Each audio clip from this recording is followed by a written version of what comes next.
the best academy. Good evening everyone. Welcome to Harish Academy. Today we will discuss October 18th current affairs in detail. ఇవాల్టి మన first topic Sri Lanka prime minister India's tour. Sri Lanka prime minister Harini Amarasuriya ఈమె India పర్యటనకు విచ్చేశారు. ఈ India విజిట్లో భాగంగా prime minister Narendra Modi గారిని meet అయ్యారు. కొన్ని కీలకమైన విషయాలపైన చర్చలు వీళ్ళిద్దరూ కొనసాగించారు. మనకి ఎగ్జామ్ పాయింట్ ఆఫ్ వ్యూలో శ్రీలంక ఇండియా రిలేషన్స్ గురించి తెలుసుకోవాలి. ఇక శ్రీలంక ప్రైమ్ మినిస్టర్ విషయానికి వస్తే ఇక్కడ ప్రైమ్ మినిస్టర్ డైరెక్ట్గా మనం గుర్తుపెట్టుకోవాలి పేరు హరిణి అమరసూర్య. ఈమె ఇండియాకి విచ్చేసిన తర్వాత నీతి ఆయోగ్ న్యూఢిల్లీలోని నీతి ఆయోగ్ హెడ్ క్వార్టర్స్ సందర్శించారు. అలానే ఎన్డీటీవీ కండక్ట్ చేసిన ఒక వరల్డ్ సమ్మిట్, ముఖ్యంగా శ్రీలంక ఎకనామిక్ క్రైసిస్లో ఉన్నప్పుడు, శ్రీలంక ఆర్థిక సంక్షోభంలో ఉన్నప్పుడు 2022లో ఇండియా ఎంతో సపోర్ట్ చేసింది అని చెప్పేసి ఆమె ఈ వరల్డ్ సమ్మిట్లో చెప్పడం జరిగింది. ఇక ఇండియా శ్రీలంక విషయానికి వస్తే relations both are SAARC members. ఇవి రెండు కూడా సార్క్లో మెంబర్స్ అని చెప్పేసి కూడా మనము చాలా క్లాసెస్లో తెలుసుకున్నాము. అలానే బిమ్స్టెక్లో కూడా భాగము ఇరు దేశాలు కూడా. Bay of Bengal initiative for multi sectoral technical and economic cooperation బిమ్స్టెక్లో ఇరు దేశాలు కూడా భాగమన్న విషయం గుర్తుపెట్టుకోండి.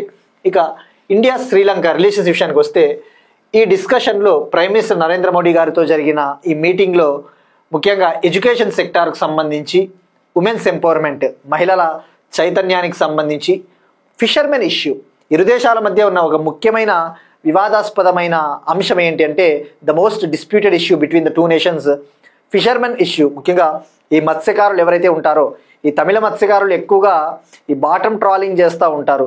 కొన్నిసార్లు శ్రీలంక జలాల్లోకి వెళ్ళిపోతూ ఉంటారు. సో అప్పుడు వాళ్ళు అక్కడ అరెస్ట్ చేయడం జరుగుతూ ఉంటుంది. సో ఈ ఫిషర్మెన్ ఇష్యూని కూడా పరిష్కరించాలి అని చెప్పేసి కొన్ని చర్చలు చేశారు. ఇక శ్రీలంక విషయానికి వస్తే ముఖ్యంగా ఇండియా శ్రీలంకలో హౌసింగ్ ప్రాజెక్ట్స్ని అక్కడ ఎక్కువగా నిర్మిస్తూ ఉంటుంది శ్రీలంకకి సపోర్ట్గా. ఒక విధంగా చెప్పాలంటే శ్రీలంకలో మనము ఎక్కువగా ఎఫ్డిఐలు పెడతా ఉంటాము, ఫారిన్ డైరెక్ట్ ఇన్వెస్ట్మెంట్, విదేశీ ప్రత్యక్ష పెట్టుబడులు శ్రీలంక ఎక్కువగా రిసీవ్ చేసుకుంటున్న కంట్రీస్ ఏవి అంటే ఇండియా కూడా ఒకటి. నియర్లీ $2.25 బిలియన్ 2023 నాటికి మోర్ దాన్ $2 బిలియన్ $2 బిలియన్ల అమెరికా డాలర్ల కంటే ఎక్కువ మనం అక్కడ ఎఫ్డిఐలు పెట్టాము.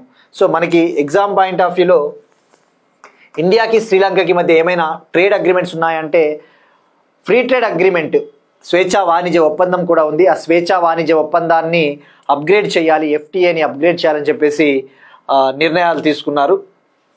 ఇక ఇరు దేశాల మధ్య ఈ ఫినాన్షియల్ మార్కెట్ విషయానికి వస్తే, అంటే బాండ్ మార్కెట్ అని ఉంటుంది కదా, ఆ బాండ్ మార్కెట్ని డెవలప్ చేయడం కోసము ఫ్యూ డేస్ బ్యాక్, అంటే జస్ట్ 2 రోజుల కిందట ఇండియాకి శ్రీలంకకు చెందిన chamber and industry body, e commerce and industry body ఉంటుంది కదా, ఈ వాణిజ్యాన్ని ఇంప్రూవ్ చేయడం కోసము ఆ India Sri Lanka chamber and commerce body ఒక ప్రోగ్రామ్ నిర్వహించింది, బ్రిడ్జింగ్ బార్డర్స్ 2 అని చెప్పేసి. ఈ పేరు చాలా ఇంపార్టెంట్ మనకి. బ్రిడ్జింగ్ బార్డర్స్ 2 అనే ఒక ప్రోగ్రామ్ని ఇరు దేశాలకు చెందిన కామర్స్ బాడీస్ నిర్వహించాయి. ఈ బ్రిడ్జింగ్ బార్డర్స్ 2 ముఖ్య ఉద్దేశం ఏంటి అంటే శ్రీలంకలో బాండ్ మార్కెట్ ఉంటుంది కదా. బాండ్ మార్కెట్ అంటే ఏంటి? బాండ్ మార్కెట్లో జనరల్గా గవర్నమెంట్ సెక్యూరిటీస్ని అమ్ముతారు. అక్కడ బయ్యర్సు సెల్లర్సు ఆ గవర్నమెంట్ సెక్యూరిటీస్ని కొనవచ్చు లేదంటే అమ్మవచ్చు. They can buy and cell the government securities. So ఆ బాండ్ మార్కెట్ని శ్రీలంకలో డెవలప్ చేయాలి. ముఖ్యంగా శ్రీలంక మార్కెట్లో విడుదల చేసే బాండ్స్ ఏవైతే ఉంటాయో ఆ బాండ్స్ని ఇండియన్ కరెన్సీ అయిన రూపాయిలో జారీ చేయాలి అని చెప్పేసి ఆ శ్రీలంక బాండ్ మార్కెట్ని డెవలప్ చేయడం కోసము ఇరు దేశాలకు చెందిన కామర్స్ బాడీస్ బ్రిడ్జింగ్ బార్డర్స్ 2 అనే ఒక ప్రోగ్రామ్ నిర్వహించాయి. ఈ విషయం గుర్తుపెట్టుకోండి. ఇది మనకి మేజర్గా ఇండియా శ్రీలంకకు సంబంధించిన ప్రస్తుతం కొన్ని చర్చకు వచ్చిన కొన్ని అంశాలు.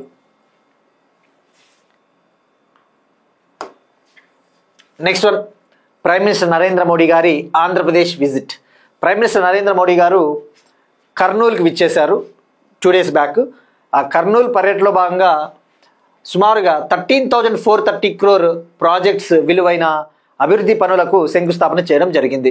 Projects worth of more than 13,430 crore, projects worth of nearly 13,430 crore 13,430 కోట్ల విలువైన అభివృద్ధి ప్రాజెక్టులకు, డెవలప్మెంటల్ ప్రాజెక్ట్స్కి ఫౌండేషన్ స్టోన్ వేయడం జరిగింది, శంకుస్థాపన చేయడం జరిగింది. సో మనకి ఎగ్జామ్ పాయింట్ ఆఫ్ వ్యూలో ఇవి ఏం ప్రాజెక్ట్స్, ఇందులో ముఖ్యమైన ప్రాజెక్ట్స్ తెలుసుకోవాలి. ఇక ఆ ప్రాజెక్ట్స్ వచ్చేసి ఇండస్ట్రీకి సంబంధించినవి, power sector, roads, railways, defence, ఇటువంటి సెక్టార్స్కి సంబంధించినవి. సో మెయిన్గా ఆ ప్రాజెక్ట్స్ గురించి తెలుసుకుంటే ఇప్పుడు మనకు సరిపోతుంది. ఒకటి వచ్చేసి ఈ ట్రాన్స్మిషన్ ప్రాజెక్ట్, ఈ ఎలక్ట్రిసిటీ ట్రాన్స్మిషన్ ప్రాజెక్ట్, విద్యుత్ రంగానికి సంబంధించి కర్నూల్ 3 పూలింగ్ స్టేషన్ ట్రాన్స్మిషన్ ప్రాజెక్ట్కి శంకుస్థాపన చేయడం జరిగింది. Kurnool 3 pooling station transmission project, దీన్ని 2,080 crore 2,880 కోట్లతో నిర్మిస్తూ ఉన్నారు. ఇక అలానే ఇండస్ట్రియల్ ఏరియాస్ని డెవలప్ చేయడం కోసం, ఈ యొక్క పారిశ్రామిక ప్రాంతాలను అభివృద్ధి చేయడం కోసము 2 ప్రాజెక్టులకి ఫౌండేషన్ స్టోన్ వేశారు. అవి కర్నూలులోని Orvakal industrial area, industrial area, అలానే కడపలోని కొప్పర్తి ఇండస్ట్రియల్ ఏరియా, కడప డిస్టిక్లోని కొప్పర్తి ఇండస్ట్రియల్ ఏరియా. మనకి కొప్పర్తి అంటేనే గుర్తు రావాల్సినది electronics manufacturing cluster, EMC Kopparthy. So ఈ 2 ఇండస్ట్రియల్ కారిడార్స్ని డెవలప్ చేయాలని చెప్పేసి పునాది రాయి వేయడం జరిగింది. ఇక ఒక important greenfield expressway, 6 lane greenfield expressway, 6 లేన్ల గ్రీన్ఫీల్డ్ హైవే, అది సబ్బవరం టు షీలానగర్ అనే 6 లేన్ గ్రీన్ఫీల్డ్ ఎక్స్ప్రెస్ వేని 960 crore 960 కోట్లతో దీన్ని డెవలప్ చేయబోతూ ఉన్నారు.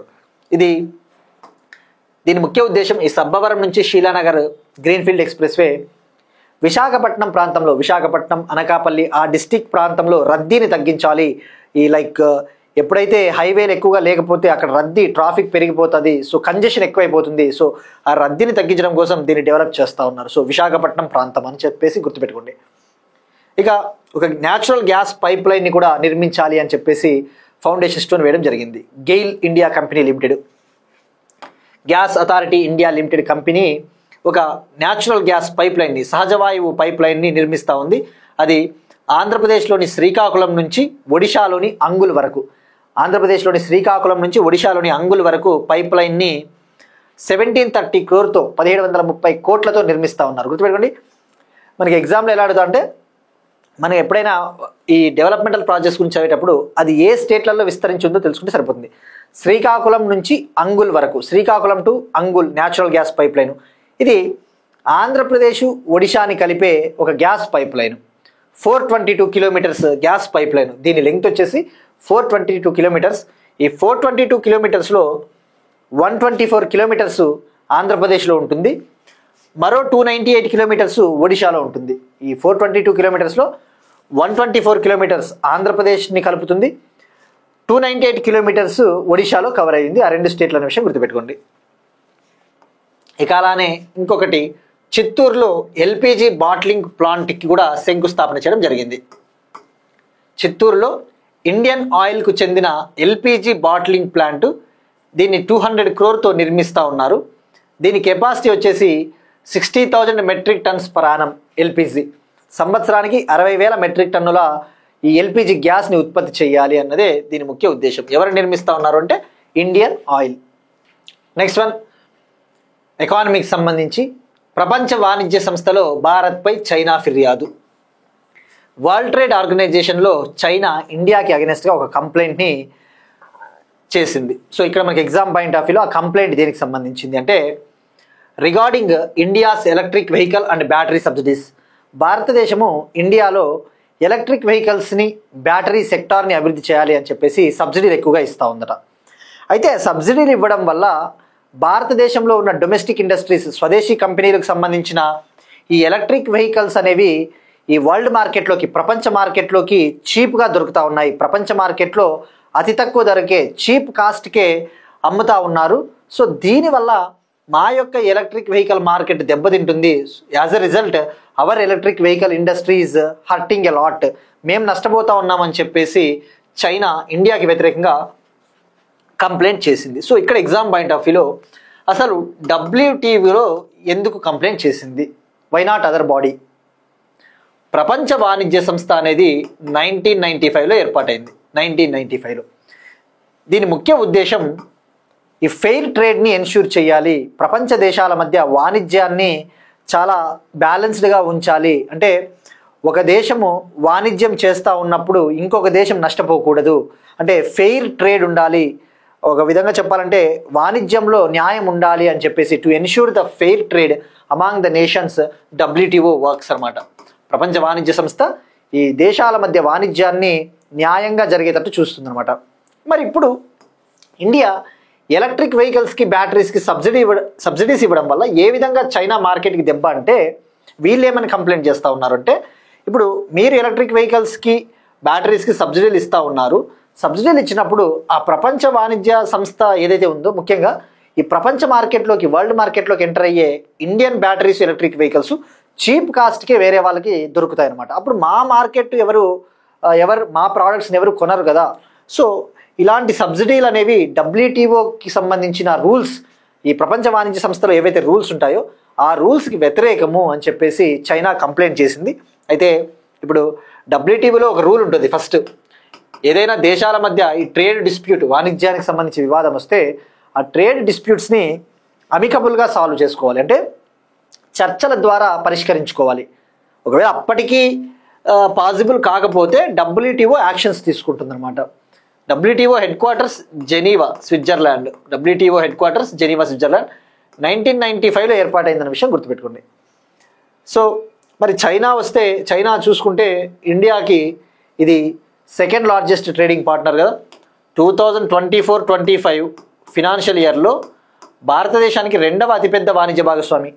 China is India's second largest trading partner during 2024 and 25. But చైనాతో మనకి వాణిజ్య లోటు ఉంది, చైనాతో మనకి ట్రేడ్ డెఫిసిట్ ఉంది. We have trade deficit with China but not trade surplus.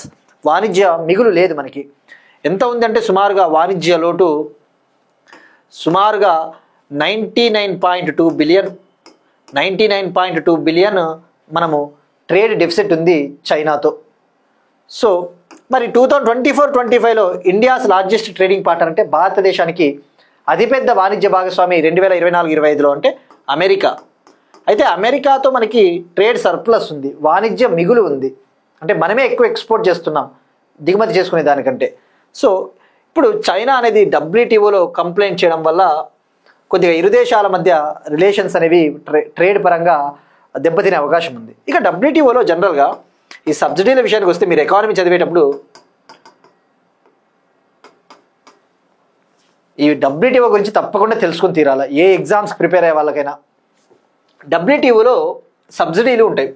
అగ్రికల్చర్కి సంబంధించి అగ్రిమెంట్ ఆన్ అగ్రికల్చర్ అని చెప్పేసి WTOలో వ్యవసాయ రంగానికి సంబంధించి ఒక అగ్రిమెంట్ ఉంటుంది, అగ్రిమెంట్ ఆన్ అగ్రికల్చర్, AOA అంటారు దీన్ని. అయితే ఈ వ్యవసాయ రంగానికి సంబంధించి 3 types ఆఫ్ సబ్సిడీస్ ఉంటాయి. బట్ డెఫినెట్లీ మనం ఎందుకు తెలుసుకోవాలంటే WTO కాన్సెప్ట్ వచ్చింది కాబట్టి మినిమం కొద్దిగా తెలుసుకోవాలి.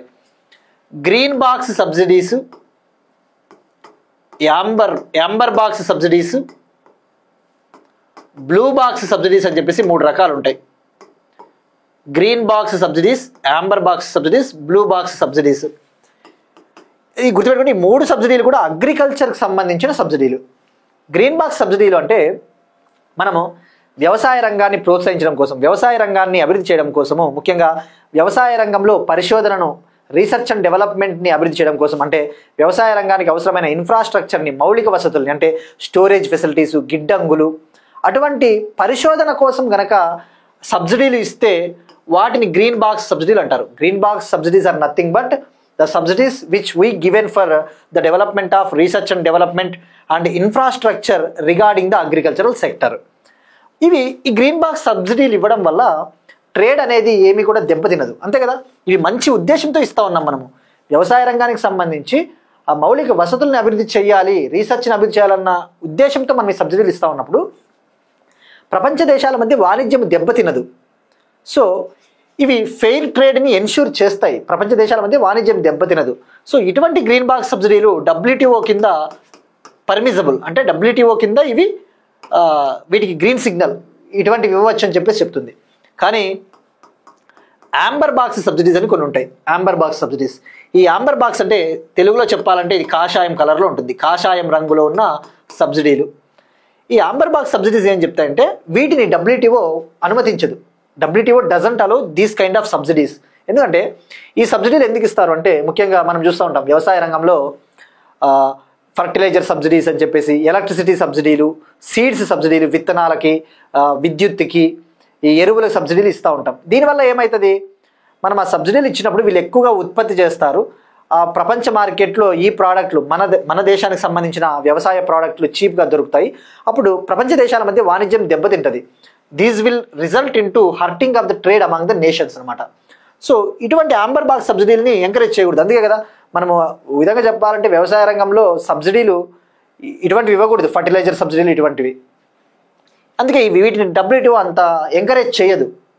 కానీ బ్లూ బాక్స్ సబ్సిడీలు అని ఉంటాయి.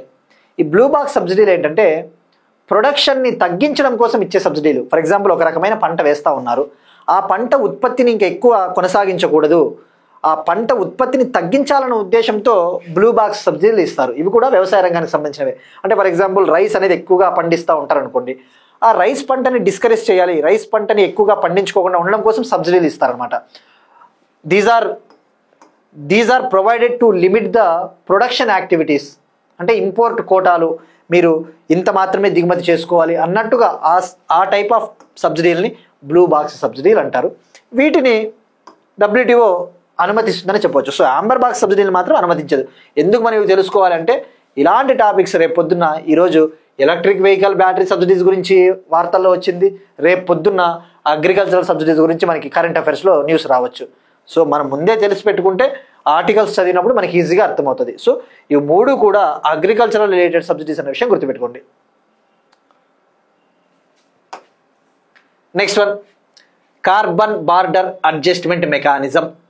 Carbon border adjustment mechanism again ఎకానమీకి సంబంధించి. దీన్నే కార్బన్ సరిహద్దు సర్దుబాటు విధానం అంటారు తెలుగులో చెప్పాలంటే. But try to remember it in ఇంగ్లీష్లో గుర్తుపెట్టుకోవడానికి ట్రై చేయండి. Because when we translate the English words, definitely translation mistakes will be there. ఎప్పుడైతే మనము ట్రాన్స్లేషన్ చేయడానికి ప్రయత్నించినప్పుడు కొన్ని అనువాద దోషాలు కూడా ఉంటాయి. So there will be some errors. So carbon border adjustment mechanism అనేది ఈ టర్మ్ యాజ్ ఇట్ ఈస్గా మనం గుర్తుపెట్టుకోవాలి. There is no other alternative for that. So ఇప్పుడు కార్బన్ బార్డర్ అడ్జస్ట్మెంట్ మెకానిజం అనే కాన్సెప్ట్ వార్తల్లో ఉంది. ఇది యూరోపియన్ యూనియన్కి చెందిన ఒక కాన్సెప్ట్. మనం చూస్తూ ఉన్నాం ఇండియాకి యూరోపియన్ యూనియన్కి మధ్య ఫ్రీ ట్రేడ్ అగ్రిమెంట్ సంబంధించి చర్చలు కొనసాగుతూ ఉన్నాయి. ఇండియాకి యూకేకి మధ్య ఫ్రీ ట్రేడ్ అగ్రిమెంట్ ఉంది, కానీ ఇండియాకి యూరోపియన్ యూనియన్కి స్వేచ్ఛా వాణిజ్య ఒప్పందం ఇంకా లేదు. దాన్ని కుదుర్చుకునే పనిలో ఉన్నారు మన ప్రభుత్వ అధినేతలు. మరి ఈ కాంటెక్స్లో CBAMని యూరోపియన్ యూనియన్ విధిస్తూ ఉంది. దీనివల్ల భారతదేశానికి చెందిన ఐరన్, స్టీల్ ఎక్స్పోర్టర్స్ నష్టపోతారు అని చెప్పేసి చెప్తా ఉంది. ఇక్కడ కార్బన్ బార్డర్ అడ్జస్ట్మెంట్ మెకానిజం అనేది ఇది ఒక లెవీ, అంటే ఒక ఫీ, ఒక లైక్ ఏ ట్యాక్స్ టైప్. ఇది ఒక గ్రీన్ ట్యాక్స్ టైప్ అని చెప్పవచ్చు, హరిత పన్ను అని చెప్పవచ్చు దీన్ని. దీని ముఖ్య ఉద్దేశం ఏంటంటే ఇది యూరోపియన్ యూనియన్ కంట్రీస్ విధించే ఒక పన్ను. ఏంటంటే కార్బన్ బార్డర్ అడ్జస్ట్మెంట్ మెకానిజం అంటే ఫర్ ఎగ్జాంపుల్ ఇండియాకు చెందిన ఒక ఐరన్ ఎక్స్పోర్టర్ ఎవరైతే ఉన్నారో, ఐరన్ ఎగుమతి చేసేవాళ్ళు, మన ప్రోడక్ట్స్ని యూరోపియన్ యూనియన్ దేశాలకు ఎక్స్పోర్ట్ చేసామనుకుందాం. యూరోపియన్ యూనియన్లో 27 దేశాలు ఉంటాయని చెప్పేసి తెలుసుకున్నాం.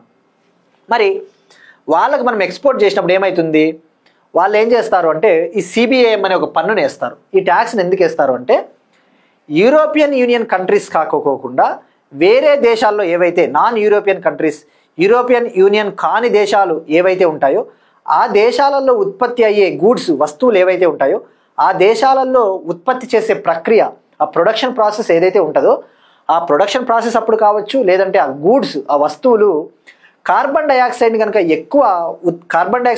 ఎక్కువ విడుదల చేస్తే అప్పుడు ఆ యూరోపియన్ యూనియన్ కంట్రీస్ ఈ CBAM అనే ఒక పన్నుని విధిస్తాయి. అంటే for example European union countries, non European union countries ఉన్నాయి. ఈ యూరోపియన్ యూనియన్ కంట్రీస్ ఏవైతే ఉంటాయో అవి తయారు చేసే ప్రోడక్ట్స్ ఎంతో కొంత కార్బన్ డైఆక్సైడ్ని విడుదల చేస్తూ ఉంటాయి. ఫర్ ఎగ్జాంపుల్ 100 టన్నుల కార్బన్ డైఆక్సైడ్ని విడుదల చేస్తూ ఉంది అనుకుందాం. ఒక వస్తువు, యూరోపియన్ యూనియన్ కంట్రీలో తయారైన ఒక వస్తువు 100 టన్నుల కార్బన్ డైఆక్సైడ్ని ఉత్పత్తి చేస్తూ ఉంది అనుకుందాం. For example non European country ఏదైతే ఉందో, అంటే ఇండియా అనుకుందాం. ఇండియాలో తయారైన వస్తువు ఏదైతే ఉందో, ఇండియాలో తయారు చేసిన ప్రొసీజర్ ఏదైతే ఉందో, ఆ ప్రొడక్షన్ ప్రాసెస్ ఈ 100 టన్నుల కంటే ఎక్కువ విడుదల చేసింది అనుకుందాం. అంటే 150 టన్నులు ఉదాహరణకు. అంటే యూరోపియన్ యూనియన్ కంట్రీస్ గూడ్స్ విడుదల చేస్తూ ఉన్న కార్బన్ డైఆక్సైడ్ కంటే ఈ నాన్ యూరోపియన్ యూనియన్ కంట్రీస్ గూడ్సే ఎక్కువ కార్బన్ డైఆక్సైడ్ని ఉత్పత్తి చేస్తూ ఉన్నాయి, విడుదల చేస్తూ ఉన్నాయి. సో దానివల్ల పర్యావరణానికి దెబ్బ కదా, ఎన్విరాన్మెంట్కి దెబ్బ కదా అని చెప్పేసి European union carbon border adjustment mechanism అనే ఒక కాన్సెప్ట్ తీసుకొని వచ్చింది. అంటే ఒక విధంగా చెప్పాలంటే ఇది ఒక సుంకము, హరిత సుంకము, హరిత పన్ను, నాన్ టారిఫ్ బ్యారియర్స్ అంటారు వీటినే. ఈ టర్మ్ ఉంటుంది మీరు ఎకానమీ చదివేటప్పుడు, టారిఫ్స్ నాన్ టారిఫ్స్ అంటారు. టారిఫ్స్ అంటే సుంకాలు, పన్నులు. నాన్ టారిఫ్స్ అంటే కూడా సుంకాలే, అయితే ఎందుకు విధిస్తారు అంటే కొన్ని కారణాల చేత వీటిని విధిస్తారు. ఫర్ ఎగ్జాంపుల్ మనం ముఖ్యంగా యూరోపియన్ యూనియన్ కంట్రీస్కి, అమెరికా లాంటి కంట్రీస్కి మనం చేపలు, రొయ్యలు ఎక్కువగా ఎక్స్పోర్ట్ చేస్తూ ఉంటాము. అయితే వాళ్ళు ఏం చేస్తారు అంటే వాళ్ళు కావాలనే మన చేపలు, రొయ్యల ప్రోడక్ట్లపైన పన్నులు వేస్తారు. ఎందుకంటే ఇవి క్లీన్గా లేవు, ఈ చేపలు, రొయ్యలు క్వాలిటీ దెబ్బతినింది, ఇవి డ్యామేజ్ అయ్యాయి, వీటి టేస్ట్ బాగాలేదు అన్న ఏదో కొన్ని రీజన్స్ చెప్పేసి పన్నులు వేయడం జరుగుతుంది. వాటినే నాన్ టారిఫ్ బ్యారియర్స్ అంటారు. ఇంగ్లీష్లో చెప్పాలంటే sanitary or phytosanitary standards, sanitary phytosanitary grounds మీద, అంటే అవి క్లీన్గా లేవు అని చెప్పేసి అన్న రీజన్తో ఆ పన్నులు వేస్తూ ఉంటారు. వీటినే నాన్ టారిఫ్ బ్యారియర్స్ అంటారు. ఇది కూడా అటువంటిదే అని చెప్పవచ్చు. సిబిఏఎం అనేది ఎందుకంటే స్టేట్మెంట్లలో ఇస్తాడు వాడు, it is a non tariff barrier. So CBAM అంటేనే గుర్తు రావాల్సింది యూరోపియన్ యూనియన్. ఇప్పుడు దీనివల్ల మనం ఏదైతే ఎక్స్పోర్ట్ చేస్తూ ఉన్నామో ఐరన్, స్టీలు, ఈ ఐరన్ స్టీల్ ఎక్స్పోర్టర్స్ సుమారుగా 3,000 కోట్లు చెల్లించాల్సి ఉంటుందట ఆ యూరోపియన్ యూనియన్ దేశాలకి. 3,000 crore they have to pay to the European union countries. Next one, రాష్ట్ర మైనింగ్ సంసిద్ధత సూచిక, state mining readiness index. State mining readiness index తొలిసారిగా మినిస్ట్రీ ఆఫ్ మైన్స్, గనుల మంత్రిత్వ శాఖ రాష్ట్ర మైనింగ్ సంసిద్ధత సూచిక, స్టేట్ మైనింగ్ రెడీనెస్ ఇండెక్స్ని విడుదల చేసింది. దీని ముఖ్య ఉద్దేశము ఇండియాలో స్టేట్స్ ముఖ్యంగా మైనింగ్ రంగంలో, ఈ గనుల రంగంలో రీఫార్మ్స్, సంస్కరణలు ఏ విధంగా తీసుకొని వస్తూ ఉన్నాయి, గనుల నుంచి ఏ విధంగా ఉత్పత్తి చేస్తూ ఉన్నారు, ముఖ్యంగా పర్యావరణానికి హాని చేయకునే విధంగా, పర్యావరణానికి హాని చేయని విధంగా ఈ మైనింగ్ ఉత్పత్తి కొనసాగిస్తూ ఉన్నారా లేదా అని చెప్పేసి based on mining reforms and based on sustainable practices of mining production activity, ఈ కొన్ని కండిషన్స్ ఆధారంగా, మైనింగ్ రీఫార్మ్స్ అటువంటి కండిషన్స్ ఆధారంగా ఈ ఇండెక్స్ని తయారు చేయడం జరిగింది. ఇది తొలిసారిగా విడుదల చేశారు, ఆ విషయం గుర్తుపెట్టుకోండి. First ever state mining readiness index, మొట్టమొదటి సూచిక. మరి ఏ విధంగా స్టేట్స్ని డివైడ్ చేస్తారు అంటే ఖనిజ సంపద ఆధారంగా రాష్ట్రాలను 3 వర్గాలుగా కేటాయించారు. Depends upon the mineral availability, depends upon the mineral availability of those states. States are classified into 3 categories. ఖనిజ సంపద ఆధారంగా రాష్ట్రాలను 3 వర్గాలుగా విభజించారు. ఇందులో కేటగిరీ ఏ వచ్చేసి, కేటగిరీ ఏ అంటే మినరల్ రిచ్ స్టేట్స్. ఏ రాష్ట్రాలలో అయితే ఖనిజ సంపద చాలా ఎక్కువగా ఉంటుందో వాటిని మినరల్ రిచ్ స్టేట్స్ అంటారు, అది కేటగిరీ ఏ. కేటగిరీ బి అంటే ఏ రాష్ట్రాలలో అయితే ఖనిజ సంపద మధ్యస్థంగా ఉంటుంది, moderately mineral endowed states. Moderately mineral endowed states, endowed అంటే ఏ రాష్ట్రాలలో అయితే ఖనిజ సంపద మధ్య రకంగా ఉంది. ఇక కేటగిరీ సి, ఏ రాష్ట్రాలలో అయితే ఖనిజ సంపద చాలా తక్కువగా ఉందో, లో మినరల్ ఎండౌడ్ స్టేట్స్, లో మినరల్ ఎండవింగ్ స్టేట్స్ అని చెప్పవచ్చు. మరి కేటగిరీ ఏలో టాప్ పర్ఫార్మర్స్, టాప్ 3 స్టేట్స్ తీసుకుంటే కేటగిరీ ఏలో top Madhya Pradesh, second place Rajasthan, third Gujarat, అంటే ఇక్కడ మినరల్స్ ఎక్కువగా ఉన్నాయి. ఇక category below Goa first place, UP second, Assam third. ఇక కేటగిరీ సిలో Punjab first, Uttarakhand second, Tripura third. So ఇది స్టేట్ మైనింగ్ రెడీనెస్ ఇండెక్స్. ఇక మరి ఎన్ని పారామీటర్స్ ఆధారంగా ఈ సూచికను తయారు చేశారంటే 4 పారామీటర్స్, 4 ప్రామాణికాల ఆధారంగా. అవి ఏంటి అంటే, ఒకటి ఆక్షన్ పర్ఫార్మెన్స్. ఆక్షన్ పర్ఫార్మెన్స్ అంటే ఒక ఖనిజాన్ని వేలంపాట వేసినప్పుడు ఆ వేలంపాట పర్ఫార్మెన్స్ ఎలా ఉంది, అంటే ఆ వేలంపాటలో పారదర్శకత ఉందా లేదా, ఏమన్నా అవినీతి చోటు చేసుకుంటా ఉందా, ఆ ట్రాన్స్పరెన్సీ ఉందా లేదా బిడ్డింగ్ ప్రాసెస్లో అనేది ఒక ప్రామాణికము. మరొకటి ఎర్లీ మైన్ ఆపరేషనలైజేషన్. ఎర్లీ మైన్ ఆపరేషనలైజేషన్ అంటే ఒక మైన్ని లీజుకి ఇచ్చిన తర్వాత ఆ మైన్ నుంచి, ఆ గని నుంచి ఆ ఖనిజాన్ని ఉత్పత్తి చేయడం కోసం, వెలికి తీయడం కోసం ఎంత టైం తీసుకుంటా ఉన్నారు వీళ్ళు అనేది ఒక ప్రామాణికము, ఎక్స్ప్లోరేషన్ ట్రస్ట్ అనేది మరొక ప్రామాణికం. అంటే ఆ ఖనిజాలను వెలికి తీయడం కోసము ఎంత పెట్టుబడి పెడతా ఉన్నారు, ప్రభుత్వం ఎంత ఇన్వెస్ట్మెంట్ పెడతా ఉంది ఆ ఖనిజాలను వెలికి తీయడం కోసం, ఎక్స్ప్లోరేషన్ ట్రస్ట్. మరొకటి సస్టైనబుల్ మైనింగ్ ప్రాక్టీసెస్, అంటే ఆ ఖనిజాలను వెలికి తీసేటప్పుడు వీళ్ళు పర్యావరణానికి హాని కలిగించని పద్ధతిలో ఉత్పత్తి చేస్తూ ఉన్నారా లేదా పర్యావరణానికి హాని కలిగించే ప్రాక్టీసెస్ని ఫాలో అవుతా ఉన్నారా అన్నది కూడా చూస్తారు. సో ఇది తొలిసారిగా విడుదల చేసిన ఇండెక్స్ కాబట్టి మనం తప్పకుండా ఎన్ని ఇండికేటర్లు అంటే 4 ఇండికేటర్లను గుర్తుపెట్టుకున్నా సరిపోతుంది. మనకి 3 కేటగిరీలు అన్న విషయం గుర్తుపెట్టుకోండి. Ministry of mines. Next one, Sundarbans aquaculture మోడల్కి FAO అంతర్జాతీయ గుర్తింపు. సుందర్బన్స్ ఆక్వాకల్చర్ మోడల్కి FAO ఫుడ్ అండ్ అగ్రికల్చరల్ ఆర్గనైజేషన్కి సంబంధించిన అంతర్జాతీయ గుర్తింపు. Sundarbans aquaculture model wins FAO global recognition. ఇది FAO అనేది UN బాడీ, యునైటెడ్ నేషన్స్కి సంబంధించిన ఒక స్పెషలైజ్డ్ ఏజెన్సీ, ఐక్యరాజ్య సమితికి సంబంధించిన ఒక ప్రత్యేక సంస్థ.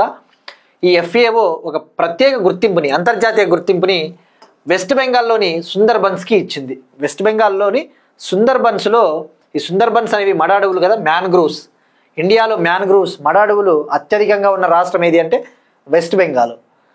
ఆ సుందర్బన్స్ మడ అడవుల్లో, ఆ మ్యాన్గ్రూవ్స్లో అక్కడ కొంతమంది ప్రజలు ఒక అక్వాకల్చర్ని ఫాలో అవుతా ఉన్నారట. అక్వాకల్చర్ అంటే ఫిషరీస్, ఈ చేపలని, రొయ్యల పెంపకం, చేపల సాగు, రొయ్యల పెంపకం. ఈ పర్యావరణానికి ఎటువంటి హాని కలిగించుకోకుండా, ముఖ్యంగా ఆ సుందర్బన్స్ మడ అడవులు మ్యాన్గ్రూవ్స్ ఏవైతే ఉంటాయో వాటికి నష్టం కలిగించుకోకుండా, వాటికి డ్యామేజ్ కలిగించుకోకుండా, కెమికల్ ఫర్టిలైజర్స్ ఉపయోగించుకోకుండా, ఈ రసాయన ఎరువులు ఉపయోగించుకోకుండా ఆ సుందర్బన్ మడ అడవుల్లో దొరికే ఆకులు అలములు ఏవైతే ఉంటాయో, సుందర్బన్స్లో అవైలబుల్గా ఉండే ఆ లిట్టర్ ఏదైతే ఉంటుందో ఆ లిట్టర్ని ఉపయోగించి, ఆ ఆకులు అలమల్ని ఉపయోగించి అక్కడ ప్రజలు సస్టైనబుల్ పద్ధతిలో, సుస్థిరమైన పద్ధతిలో ఆ చేపలు, రొయ్యల్ని పెంపకం చేస్తూ ఉన్నారట. అందుకు FAO ఒక అంతర్జాతీయ గుర్తింపు ఇచ్చింది. ఏ సంస్థ ఇచ్చిందంటే FAO. మరి అక్వాకల్చర్ మోడల్ అనేది కమ్యూనిటీ మోడల్, అంటే అక్కడ కొంతమంది ప్రజల సమూహం ఫాలో అవుతా ఉన్న మోడల్ ఇది. మరి ఈ అక్వాకల్చర్ మోడల్ని ఎవరు తయారు చేశారు? ఇటువంటి మోడల్ని కనిపెట్టినది ఎవరు అంటే nature environment wild life society. Nature environment and wild life society mangrove aquaculture project. Nature environment and wild life society mangrove linked aquaculture project ఇది. మరి ఇక్కడ వీళ్ళు ఏం చేస్తూ ఉన్నారు అంటే, ఆ మోడల్కి ఒక పేరు ఉంది. ఆ పేరు వచ్చేసి the sustainable aquaculture in mangrove ecosystems model, SAIME అనే ఒక model. Sustainable aquaculture in mangrove ecosystems model. Sustainable అంటే సుస్థిరము అని అర్థము. ఇక వాళ్ళు ఏం చేస్తూ ఉన్నారంటే, ఈ అక్వాకల్చర్ పద్ధతిలో అక్కడ ఒక ష్రింప్ని, ఒక రొయ్యని పండిస్తూ ఉన్నారట. Black tiger shrimp, black tiger అనే ఒక రొయ్యని అక్కడ సాగు చేస్తూ ఉన్నారు. They are cultivating. దాని శాస్త్రీయనామం వచ్చేసి penaeus monodon. Penaeus monodon, but మనకు అది అవసరం లేదు. జస్ట్ బ్లాక్ టైగర్ ష్రింప్ అనే విషయం గుర్తుపెట్టుకోండి. నెక్స్ట్ వన్, డీప్ ఫేక్లను ఎదుర్కోవడానికి సీత అనే పథకాన్ని ప్రారంభించిన UIDAI. డీప్ ఫేక్లను ఎదుర్కోవడానికి సీత అనే ఒక పథకాన్ని ప్రారంభించిన UIDAI అంటే unique identification authority of India. ఆధార్కి సంబంధించిన అథారిటీ కదా ఇది. UIDAI, unique identification authority of India. ఇప్పుడు ఇది సీత అనే ఒక ప్రోగ్రామ్ని లాంచ్ చేసింది డీప్ ఫేక్లని ఎదుర్కోవడం కోసం. To combat the deep fakes UIDAI launched a program called Sita. మరి ఇక్కడ first of all deep fake అంటే మనకి ఏంటో ఐడియా ఉండాలి. మనం చూస్తూ ఉంటే ఇప్పుడు ఆర్టిఫిషియల్ ఇంటెలిజెన్స్ను ఉపయోగించి, కృత్రిమ మేధస్సును ఉపయోగించి మన ఫొటోస్ని, మన వీడియోస్ని, మనం మాట్లాడిన మాటల్ని మ్యానిపులేట్ చేసి వాటిని కృత్రిమంగా మార్చేస్తూ ఉన్నారు. ఫర్ ఎగ్జాంపుల్, ముఖ్యంగా సినీ ఇండస్ట్రీకి సంబంధించిన వాళ్ళ ఫోటోల్ని తీసుకొని ఆ ఫోటోల్ని అసభ్యకరమైన రీతిలో చిత్రీకరిస్తూ ఉన్నారు. They are portraying in a nudity manner. ఈ సినిమా రంగానికి చెందిన వాళ్ళ ఫోటోలని, వీడియోలని అసభ్యంగా చిత్రీకరిస్తూ ఉన్నారు. సో దీనివల్ల సెక్షువాలిటీ పెరిగిపోతూ ఉంది, ఈ లైంగిక దాడులు ఇటువంటివి పెరిగిపోతూ ఉన్నాయి. సో ఈ డీప్ ఫేక్ అనేది ఇట్స్ ఏ లైక్ ఇవన్నీ కూడా డిజిటల్ థ్రెట్స్ అని చెప్పవచ్చు. ఇప్పుడు మనం ఎదుర్కొంటా ఉన్న ఏ విధంగా అయితే డిజిటల్ థ్రెట్, ఇవన్నీ కూడా అటువంటి సమస్యలే. సో ఈ డీప్ ఫేక్ అంటే is nothing but by using artificial intelligence people can manipulate the photos, videos and audio recordings of celebrities and other people. So ఈ డీప్ ఫేక్ అంటే పేరులోనే ఉంది, ఫేక్ అంటే ఫేక్ ఫోటోలు, ఫేక్ వీడియోలని అర్థం. సో ఈ డీప్ ఫేక్లను ఎదుర్కోవడం కోసం ముఖ్యంగా ఈ ఆధార్ని ఉపయోగించి మన ఆధార్ డీటెయిల్స్ని వీళ్ళు కాపీ కొట్టేసి ఫోర్జరీ చేసి కూడా మన ఇన్ఫర్మేషన్ అంతా కూడా చోరీ చేస్తూ ఉంటారు. సో ఇటువంటి డీప్ ఫేక్లను ఎదుర్కోవడానికి సీత అనే ఒక పథకాన్ని లాంచ్ చేసింది. ఇక్కడ సీత అంటే మనకి అబ్రివేషన్ కూడా important, scheme for innovation and technology association with Aadhaar. Scheme for innovation and technology association with Aadhaar. ముఖ్యంగా ఆధార్ సెక్యూరిటీని కూడా కృత్రిమ మేధస్సును ఉపయోగించి పెంపొందించబోతా ఉన్నారట. ఆధార్ సెక్యూరిటీని ఆర్టిఫిషియల్ ఇంటెలిజెన్స్ను ఉపయోగించి ఆ సెక్యూరిటీని కూడా ఇంక్రీజ్ చేయబోతా ఉన్నారు, పెంచబోతా ఉన్నారని చెప్పేసి దానికోసం ఈ స్కీమ్ని లాంచ్ చేయడం జరిగింది. ఇక ఈవెన్ యుఎస్ఏ కూడా ఇటీవల ఫ్యూ మంత్స్ బ్యాక్, కొన్ని నెలల కిందట అమెరికా ఈ డీప్ ఫేక్లను ఎదుర్కోవడం కోసం సపరేట్గా ఒక చట్టాన్ని తీసుకొని వచ్చింది. USA government brought a special law to combat these deep fakes. ఆ చట్టం పేరు take it down act. Take it down act, take it down చట్టము దేనికి సంబంధించినదంటే డీప్ ఫేక్లను ఎదుర్కోవడం కోసం ఏ కంట్రీ తీసుకొని వచ్చిందంటే అమెరికా. నెక్స్ట్ వన్, భారతదేశపు తొలి స్వదేశీ sodium ion battery. India's first indigenous sodium ion బ్యాటరీని ఒక కంపెనీ వాళ్ళు డెవలప్ చేశారు. భారతదేశపు తొలి స్వదేశీ సోడియం అయాన్ బ్యాటరీని టీసీజీ క్రెస్ట్ అనే కంపెనీకి చెందిన 4 మెంబర్ టీమ్ ఆఫ్ సైంటిస్ట్, 4 సభ్యులు గల శాస్త్రజ్ఞుల బృందము దీన్ని డెవలప్ చేసింది. ఆ టీసీజీ క్రెస్ట్కు చెందిన research institute for sustainable energy team దీన్ని డెవలప్ చేసిందట.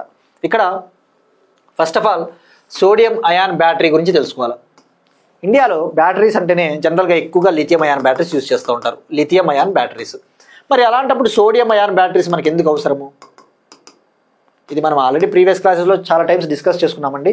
బట్ అగైన్ కొత్త సబ్స్క్రైబర్స్ ఉంటారు కాబట్టి we need to know the basic details of these types of batteries. ఇక లిథియం అయాన్ బ్యాటరీస్ విషయానికి వస్తే మనం ఎక్కువగా మన ఎలక్ట్రిక్ వెహికల్స్లో ఉపయోగించే బ్యాటరీలు. దీనికి రా మెటీరియల్ ఏంటి? దీనికి ప్రధాన ముడి ఖనిజం ఏది? లిథియం, ఎక్కువగా లిథియము. బట్ మనకి లిథియము మనకంత అవైలబిలిటీ లేదు కదా. ఎక్కువగా లిథియం అనేది చైనా నుంచి మనం ఎక్కువగా ఇంపోర్ట్ చేసుకుంటూ ఉంటాం, దిగుమతి. మరి ఈ లిథియం అనేది మనకి ఎక్కువగా అవసరం లిథియం అయాన్ బ్యాటరీస్కి.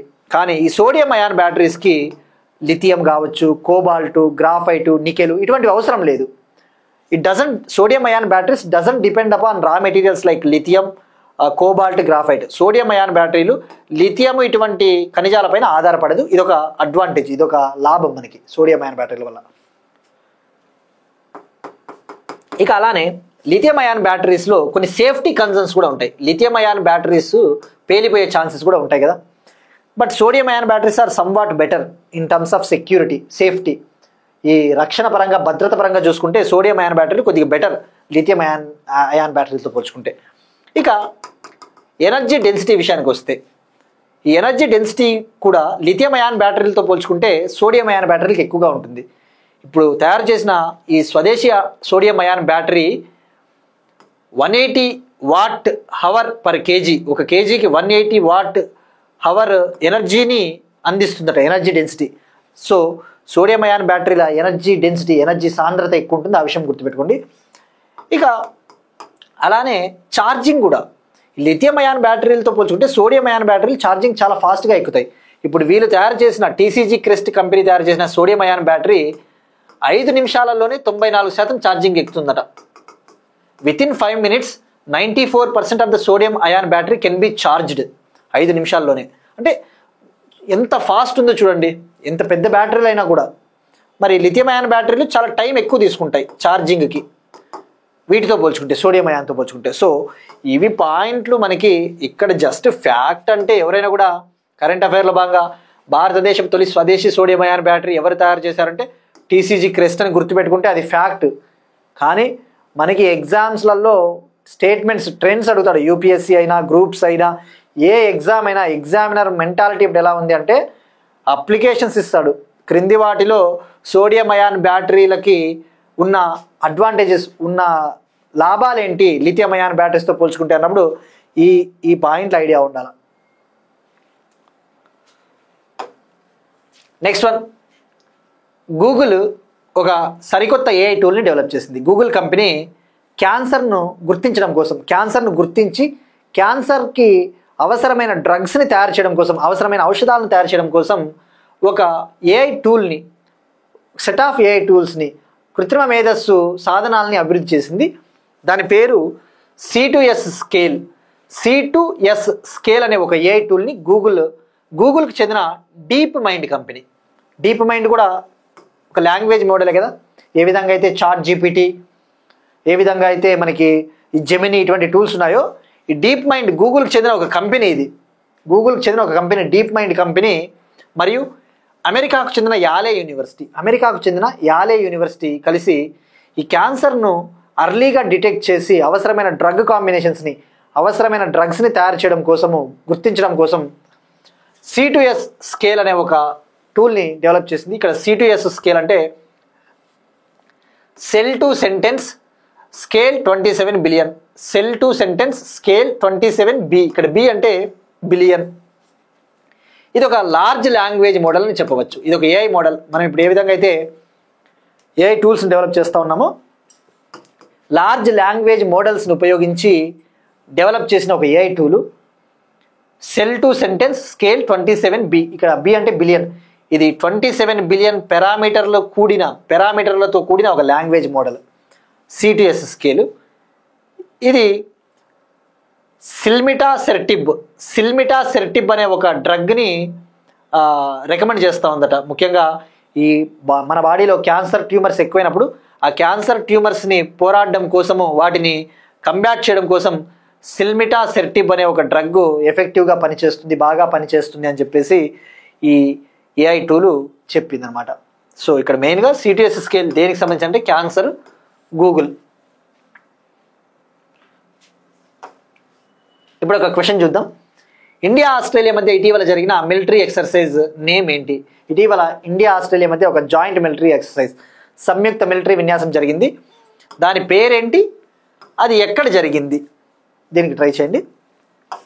ఇక నిన్న అడిగిన క్వశ్చన్, సావల్కోట్ హైడ్రో ప్రాజెక్ట్ అంటే చీనాబ్ రివర్ పైన జమ్మూ అండ్ కాశ్మీర్లో 1856 మెగావాట్, 1856 మెగావాట్ల ప్రాజెక్ట్. అది టూరిజం పోలీస్ని తెలంగాణ ఇటీవల ఏర్పాటు చేసింది. తొలి దశలో భాగంగా 80 టూరిజం పోలీసు. ఇక మెప్మా ఆంధ్రప్రదేశ్లోని పట్టణ ప్రాంతాల్లో ఉన్న స్వయం సహాయక సంఘాల మహిళలకు ఉచితంగా ఆరోగ్య పరీక్షలు చేయడం కోసం to provide free health care screening services to the women of urban self help groups. MEPMA launched program called Sakhi Suraksha. MEPMA Sakhi Suraksha అనే ఒక ప్రోగ్రామ్ని లాంచ్ చేసింది, విశాఖపట్నంలో లాంచ్ చేసింది అది. నెక్స్ట్ వన్, డిఫెన్స్కి సంబంధించి HAL నాసిక్ కేంద్రంలో LCA Mark 1A యొక్క 3వ ఉత్పత్తి యూనిట్, HTT-40 యొక్క 2వ ఉత్పత్తి యూనిట్ని డిఫెన్స్ మినిస్టర్ రాజ్నాథ్ సింగ్ గారు ప్రారంభించారు. LCA Mark 1A light combat air craft Tejas. ఇది తేలికపాటి యుద్ధ విమానం తేజస్. దీన్ని బెంగళూరుకు చెందిన హిందుస్థాన్ ఏరోనాటిక్స్ లిమిటెడ్ సంస్థ అభివృద్ధి చేస్తూ ఉంది. అయితే ఇప్పుడు ఆ LCA Mark 1A అంటే అడ్వాన్స్డ్ వర్షన్. ఈ LCA Mark 1A యొక్క తయారీ యూనిట్ని, ప్రొడక్షన్ యూనిట్ని HALకు చెందిన నాసిక్ సెంటర్లో, HAL హెడ్ క్వార్టర్స్ బెంగళూరు అయినప్పటికీ దానికి కొన్ని యూనిట్స్ ఉంటాయి, కేంద్రాలు. అటువంటిది మహారాష్ట్రలోని నాసిక్లో తనకు ఒక ఫెసిలిటీ ఉంది. ఆ HALకి సంబంధించిన ఒక కేంద్రం ఉంది. ఆ నాసిక్ యూనిట్లో ఈ LCA Mark 1A తేజస్ యొక్క 3వ ప్రొడక్షన్ యూనిట్ని, 3rd ప్రొడక్షన్ యూనిట్ని డిఫెన్స్ మినిస్టర్ రాజ్నాథ్ సింగ్ గారు ప్రారంభించారు. అలానే HTT-40 అనే ఒక ట్రైనర్ ఎయిర్ క్రాఫ్ట్, ఒక శిక్షణ విమానానికి సంబంధించిన 2nd ప్రొడక్షన్ లైన్, 2వ తయారీ కేంద్రాన్ని, 2వ తయారీ యూనిట్ని కూడా ఆయన ప్రారంభించారు. ఇది HTT-40 అంటే హిందుస్థాన్ టర్బో ట్రైనర్ 40. ఈ 2వ ఉత్పత్తి యూనిట్ను కూడా నాసిక్లోనే ప్రారంభించారు మహారాష్ట్ర. ఇది కూడా హిందుస్థాన్ ఏరోనాటిక్స్ లిమిటెడ్కి సంబంధించిన ట్రైనర్ ఎయిర్ క్రాఫ్ట్, శిక్షణ విమానం. Next topic, distributed early warning detection big data platform. Distributed early warning detection big data platform. China ప్రపంచంలోనే ఒక అత్యాధునికమైన మిసైల్ డిఫెన్స్ సిస్టమ్ని డెవలప్ చేస్తూ ఉంది. ఏ విధంగా అయితే ఇజ్రాయెల్ ఐరన్ డూమ్ సిస్టమ్ ఉందో, అమెరికా కూడా గోల్డెన్ డూమ్ సిస్టమ్ అనే దాన్ని డెవలప్ చేస్తూ ఉంది కదా. అమెరికా $175 బిలియన్ గోల్డెన్ డూమ్ అనే ఒక మిసైల్ డిఫెన్స్ సిస్టమ్ని తయారు చేస్తూ ఉంది అమెరికా. అటువంటిదే దానికంటే కూడా పవర్ఫుల్గా China distributed early warning detection big data platform పేరిట ఒక మిసైల్ రక్షణ వ్యవస్థని డెవలప్ చేస్తూ ఉంది. అంటే ఇదేంటంటే చైనాకి టార్గెట్గా చేసుకొని ఏ కంట్రీ మిసైల్స్ని లాంచ్ చేసినా, ల్యాండ్ నుంచి లాంచ్ చేసినా, ఎయిర్ నుంచి లాంచ్ చేసినా, సీ నుంచి లాంచ్ చేసినా, ఏకకాలంలో 1000 మిసైల్స్ని సైమల్టేనియస్గా 1000 మిసైల్స్ని వేరే కంట్రీ చైనాని టార్గెట్గా చేసుకొని లాంచ్ చేసినా కూడా ఇప్పుడు చైనా తయారు చేయబోతా ఉన్న ఈ సిస్టమ్ని ఉపయోగించి వాటిని కౌంటర్ చేసే కెపాసిటీ ఉందట, వాటిని ఎదుర్కొనే కెపాసిటీ ఉంది. అంటే ఏకకాలంలో 1000 మిసైల్స్ చైనా వైపు దూసుకొని వచ్చినా కంట్రోల్ చేసే కెపాసిటీ ఈ సిస్టమ్కి ఉందట. ఇంకా డెవలప్ చేస్తూ ఉంది, అర్లీ స్టేజెస్ ఆఫ్ డెవలప్మెంట్లో ఉంది, ఇంకా ప్రారంభ దశలో ఉందట. మరి దీన్ని డెవలప్ చేస్తూ ఉన్నది Nanjing research institute of electronics technology. చైనాకు చెందిన Nanjing research institute of electronics technology దీన్ని డెవలప్ చేస్తూ ఉంది. Next one, global hunger index 2025. ప్రపంచ ఆకలి సూచిక. గ్లోబల్ హంగర్ ఇండెక్స్ 2025 ప్రపంచ ఆకలి సూచిక అని చెప్పవచ్చు. ఈ రిపోర్ట్ ఒక రిపోర్ట్ విడుదల చేసింది. 20 years of tracking progress, time to recommit to zero hunger. 20 years of tracking progress, time to recommit to zero hunger అంటే పురోగతిని పర్యవేక్షించడం కోసం ఒక రిపోర్ట్ని విడుదల చేసింది. ఈ ప్రపంచ ఆకలి సూచికలో ఇండియా ర్యాంక్ ఎంతుందో తెలుసుకోవాలి. ఈ ప్రపంచ ఆకలి సూచిక 2025లో ఇండియా ర్యాంకు 102. 123 కంట్రీస్కి గాను ఇండియా 102nd ప్లేస్లో నిలిచింది, 102వ స్థానంలో. ఇండియా స్కోర్ వచ్చేసి 25.8, భారతదేశం స్కోరు 25.8. అంటే సీరియస్ హంగర్ కేటగిరీలో ఉందట. Serious hunger category. ఈ స్కోర్ ఆధారంగా భారతదేశము తీవ్రంగా ఆకలి ఉన్న దేశంగా నిలిచింది, సీరియస్ హంగర్ కేటగిరీ. మరి ఫస్ట్ తెలుసుకోవాల్సింది గ్లోబల్ హంగర్ ఇండెక్స్. దీన్ని ఎవరు విడుదల చేస్తారు అంటే ఐర్లాండ్కు చెందిన ఒక organisation, Concern Worldwide. Ireland కంట్రీకి చెందిన కన్సర్న్ వరల్డ్ వైడ్ అనే ఒక ఆర్గనైజేషన్, అలానే జర్మనీకి చెందిన ఒక ఆర్గనైజేషన్, జర్మనీ కంట్రీకి చెందిన ఒక ఆర్గనైజేషన్ వెల్తంగర్ హిల్ఫే అనే ఒక ఆర్గనైజేషన్, మరియు institute for international law of piece and armed conflict. Institute for international law of piece and armed conflict అనే సంస్థ, ఈ 3 సంస్థలు కలిసి ఈ ఇండెక్స్ని విడుదల చేయడం జరుగుతుంది. మరి ఇండియా ర్యాంకు 102 ఈ సంవత్సరం 2025లో. గత సంవత్సరం ఎంత ఉందంటే లాస్ట్ ఇయర్ ఇండియా ర్యాంకు 105. 2024 సంవత్సరంలో ఇండియా ర్యాంకు 127 దేశాలకు గాను 105వ స్థానంలో నిలిచింది. In 2024 India's place at 105th out of 127 countries. Now India's rank 102nd out of 123 countries in 2025. మరి ఇక్కడ తెలుసుకోవాల్సింది అసలు ఈ గ్లోబల్ హంగర్ ఇండెక్స్ని ఏ విధంగా నిర్ణయిస్తారు అంటే 4 ఇండికేటర్లు ఉంటాయి. ఆ 4 ఇండికేటర్లు వచ్చేసి మనకి చాలా ఇంపార్టెంట్. ఒక indicator under nourishment. Under nourishment అంటే పౌష్టికాహార లోపము. Under nourishment. దానికి స్కోర్ 1/3. స్కోర్ వచ్చేసి 1/3. ఆ విషయం గుర్తుపెట్టుకోండి. వెయిటేజ్, దానికి వెయిటేజ్. మరొక ఇండికేటర్ వచ్చేసి చైల్డ్ స్టంటింగ్. చైల్డ్ స్టంటింగ్ అంటే ఉండాల్సిన ఏజ్కి ఎంత హైట్ ఉండాలో అంత హైట్ ఉండరు, తన ఏజ్కి ఎంత హైట్ ఉండాలో అంత హైట్ ఉండకపోతే దాన్నే స్టంటింగ్ అంటారు. దీనికి వెయిటేజ్ వచ్చేసి 1/6. ఇక చైల్డ్ వేస్టింగ్ అనేది మరొక పారామీటర్. చైల్డ్ వేస్టింగ్ అంటే ఉండాల్సిన ఎత్తు కంటే తన ఎత్తుకి ఎంత బరువు ఉండాలో అంత బరువు ఉండరు. ఒక అబ్బాయి ఆర్ ఒక అమ్మాయి ఆమె ఉన్న హైట్కి ఎంత బరువు ఉండాలో అంత వెయిట్ ఉండరు. సో అలా లేకపోతే దాన్ని చైల్డ్ వేస్టింగ్ అంటారు. అది 1/6 వెయిటేజ్. ఇక చైల్డ్ మోర్టాలిటీ అంటే మరణాలు. ముఖ్యంగా 5 ఏళ్ల లోపు పిల్లలు ఎంతమంది మరణిస్తూ ఉన్నారు, అది చైల్డ్ మోర్టాలిటీ. దీనికి వెయిటేజ్ 1/3. తప్పకుండా గుర్తుపెట్టుకోండి, ప్రతి పారామీటర్ ఇంపార్టెంటే, దాని వెయిటేజ్ కూడా ఇంపార్టెంటే. సో వీటన్నిటిని మనము కాసాగా గట్టి ఇవన్నీ చేస్తే మనకి స్కోర్ 1 వస్తుంది. ఎల్సిఎం కడితే మొత్తం 1 వస్తుంది కదా. సో ఇక మరి స్కోర్స్ ఆధారంగా ఏ దేశం ఏ కేటగిరీలో ఉందని చెప్పేసి నిర్ణయిస్తారు. ఓవరాల్ స్కోర్ వచ్చేసి 100 పాయింట్కి గాను 100 పాయింట్ స్కేల్కి గాను స్కోర్ 9.9 కంటే తక్కువ ఉంటే 9.9 లేదా అంతకంటే తక్కువ 9.9 లేదా అంతకంటే తక్కువ ఉంటే లో హంగర్ కేటగిరీ అంటారు. అంటే ఆ దేశాలలో ఆకలి అనేది చాలా తక్కువ ఉంది అంటే అది చాలా మంచి స్టేట్లు, మంచి కంట్రీస్ అని అర్థం. ఒకవేళ స్కోరు 20 నుంచి 34.9 ఉంటే 20 నుంచి 34.9 ఉంటే అది సీరియస్ కేటగిరీ. ఇప్పుడు ప్రస్తుతం ఇండియా సీరియస్ కేటగిరీలో ఉంది. సో ఇక్కడ ఎక్స్ట్రీమ్లీ అలార్మింగ్ కేటగిరీ అని ఉంటుంది.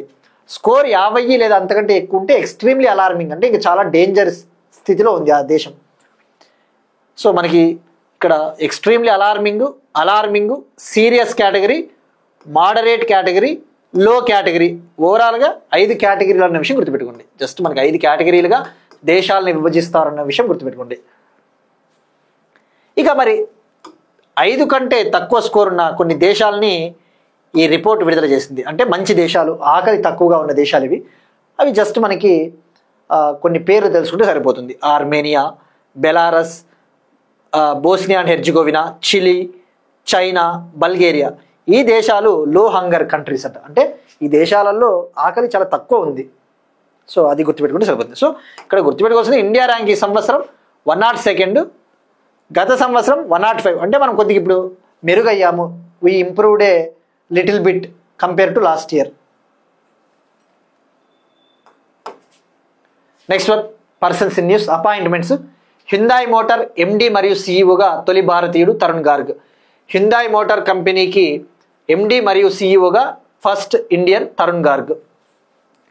ఈ హ్యుందాయ్ మోటార్ కంపెనీ సౌత్ కొరియాకు సంబంధించిన కంపెనీ. సౌత్ కొరియాకి సంబంధించిన ఒక ఆటోమొబైల్ కంపెనీ. ఇది 1996 ఆ టైంలో ఇండియాలోకి వచ్చిందట. ఇప్పుడు హ్యుందాయ్ మోటార్ ఇండియా బ్రాంచ్కి, హ్యుందాయ్ మోటార్ ఇండియా కంపెనీకి ఎండి మరియు సిఇఓగా ఫర్ ద ఫస్ట్ టైం తొలిసారిగా ఒక ఇండియను అయ్యాడు. ఆయన పేరు తరుణ్ గార్గ్. ఇక ఈ అపాయింట్మెంట్స్ విషయానికి వస్తే ఇటీవలనే ఫిక్కీ సంస్థ, FICCI organisation, Federation of Indian Chamber of Commerce and Industry, Federation of Indian Chamber of Commerce and Industry, భారతదేశంలో ట్రేడ్ని, వాణిజ్యాన్ని పెంపొందించడానికి కృషి చేసే ఒక బాడీ ఫిక్కీ.